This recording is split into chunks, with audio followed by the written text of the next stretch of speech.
సర్వలోక మానవావళి రక్షణ కొరకు ఈ లోకానికి వచ్చి శిలువపై పాపాల నిమిత్తం కల్వరి కొండపై తన ప్రాణాలు అర్పించిన రోజైన గుడ్ ఫ్రైడే సందర్భంగా ఏలూరు మన్నా చర్చ్ ఆధ్వర్యంలో పాస్టర్ జ్యోతిరాజు ఏర్పాటు చేసిన ఆరాధనా కార్యక్రమం స్థానిక Xavier Nagar Saint Xavier school grounds లో ఘనంగా నిర్వహించబడ్డాయి.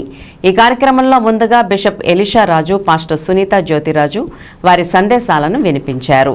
అనంతరం యేసు శిలువపై పలికిన 7 మాటలను అంతర్జాతీయ సువార్తకులు రెవరెండ్ సువార్తరాజు వివరిస్తూ క్రీస్తు తన జీవితంలో పలికిన ప్రతి మాట, చేసిన ప్రతి క్రియ విలువైందని, మరీ ముఖ్యంగా ఆయన సిలువ వేసిన సందర్భంగా పలికిన 7 మాటలు మానవాళి మనుగడకు అత్యంత విలువైనవని, ఆయన పలికిన మాటల్లో అందరూ జీవితంలో అనుసరిస్తూ రక్షణ మార్గంలో నడవవలసిన వారమై ఉన్నామని పిలుపునిచ్చారు. ఈ కార్యక్రమంలో కాకినాడ నుండి వచ్చిన ప్రఖ్యాత సువార్త గాయకులు సునీల్, సుజాతలతో పాటు స్థానిక మన్నా చర్చ్ గాయని గాయకులు బ్రదర్ బాబీ ఆధ్వర్యంలో సుమధుర సంగీతంలో స్తుతి ఆరాధన గావించారు. వేలాదిగా ఈ కార్యక్రమంలో పాల్గొని దేవుణ్ణి ఆరాధించారు. ఈ నెల 31న ఆదివారం ఇదే గ్రౌండ్స్ లో జరిగే పునరుత్థాన ఆరాధనలో అందరూ పాల్గొని దేవుని దీవెనలు పొందాలని పాస్టర్ జ్యోతిరాజు తెలియజేశారు.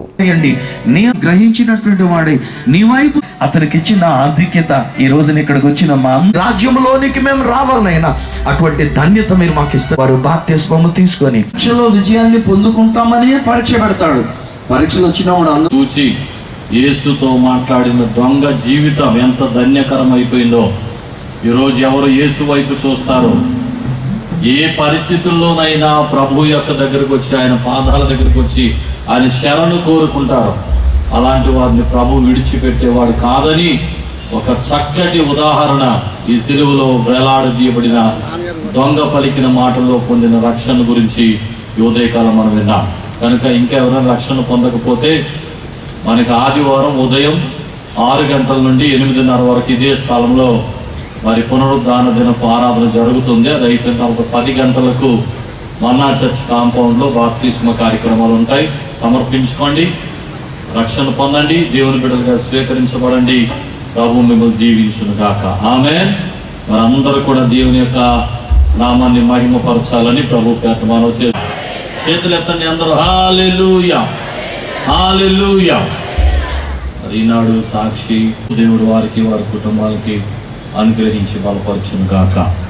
ఆమేన్, ఆమేన్. అలాగే ఒక్కొక్కసారి ఒక్కొక్క కష్టం ఏదైనా మనకు వచ్చినప్పుడు దానిలో మనం విజయాన్ని పొందుకుంటామనేటువంటి ఒక నమ్మకం దేవునికి ఉండబట్టి ఆ యొక్క కష్టము లేక యొక్క పరిస్థితి మనకు కలగడానికి దేవుడు అనుమతినిస్తాడు.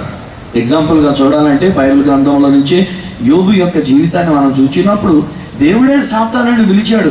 ఎక్కడి నుంచి వస్తున్నావు, భూమి మీద ఉన్నటువంటి నా యొక్క సేవకుడు ఉన్నాడు, చూసావా, ఎప్పుడైనా ఆలోచన చేసావని దేవుడే ముందు మాట్లాడి సాతానుని ఉసుకొలిపాడు.